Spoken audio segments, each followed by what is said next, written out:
Narito tayo ngayon sa Barangay Sico, Batangas City para sa isang napakagandang adhikain para sa ating kalikasan.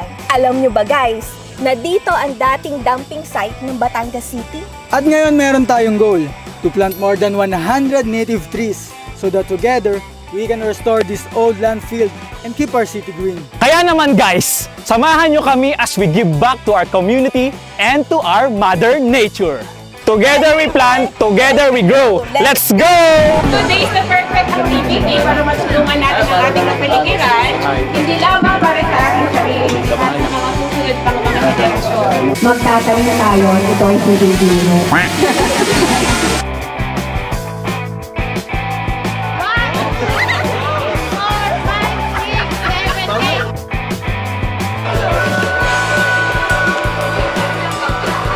Natutuwa ako sa participation ng lahat. I-acknowledge muna natin ang Senro, ang barangay officials na tumulong para magawa natin itong activity na to.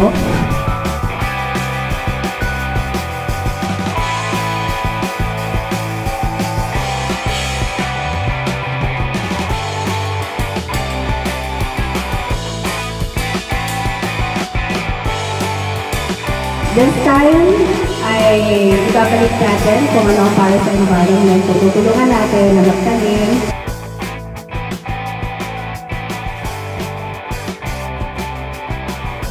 So, bakit nga ba? Bakit nga ba tree planting? Bakit? Marami tayong nababalitaang mga pangyayari dala ng climate change, hindi lang dito sa Pilipinas, kundi sa iba't ibang sulok ng mundo. Nandyan yung malalakas na bagyo, pagbaha, matinding tagtuyot, at iba pa. Dahil dito, nais natin na hindi lang maging excellent sa pagpo-provide ng product and services, and we also want to give our best to help our Mother Earth. At ang tree planting ang isa sa napakagandang activity para makatulong na maibsan ang epekto ng climate change.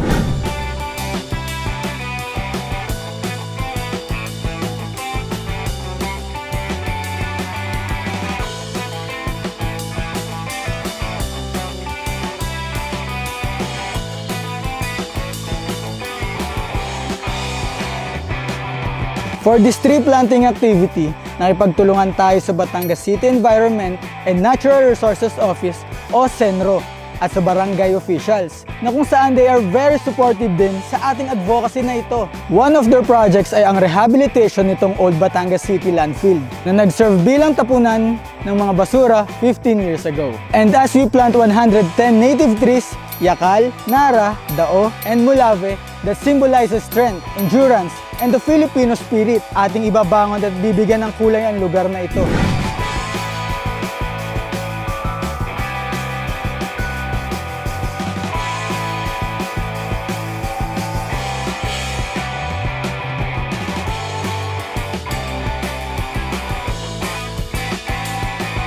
O guys, atin naman kamustahin ang mga kapamilya, kapuso, kapatid, at ang mga beshi nating nature lovers. Let's go! So habang naglalakad tayo ngayon dito sa may parting dito sa may ibaba, nandito si Miss JM ngayon, kakamustahin natin sila. So Miss JM, kamusta pagtatanim natin ngayon dito ng mga puno sa San Jose Sico? Mainit po. Mainit. Talagang ang magtanim ay hindi biro. Miss Kay, kamusta po kayo ngayon sa pagtatanim nyo ng puno ngayon dito sa San Jose Sico? Okay lang. Okay lang daw. Mukhang pawis na pawis kayo, Ma'am Kay Hindi na masyado.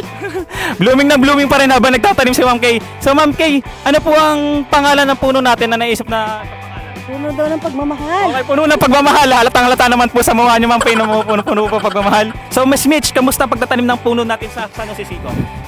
Nakakapagod. Nakakapagod. Mukhang init na init kayo, Mama. Init nga. Hindi, okay lang naman yung init. At least ay nakapagtanim kahit nakatulong sa kalikasan. Yun. So Miss Mitch, anong realization nyo sa ating pagtatanim ng puno ngayon sa San Jose Sico?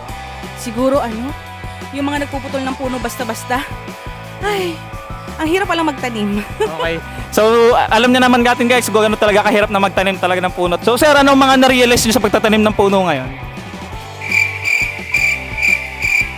Para sa kinabukasan, makakatulong sa environment. Okay, para sa mga susunod na generation natin, magandang future nila.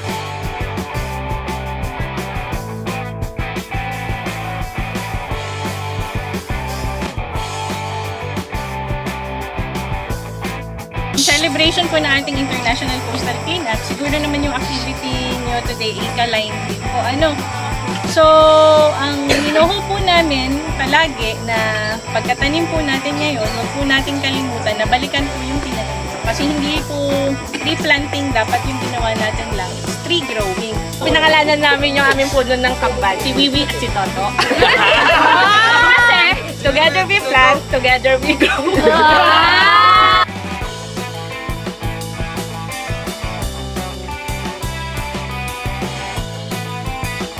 Magpasalamat sa lahat.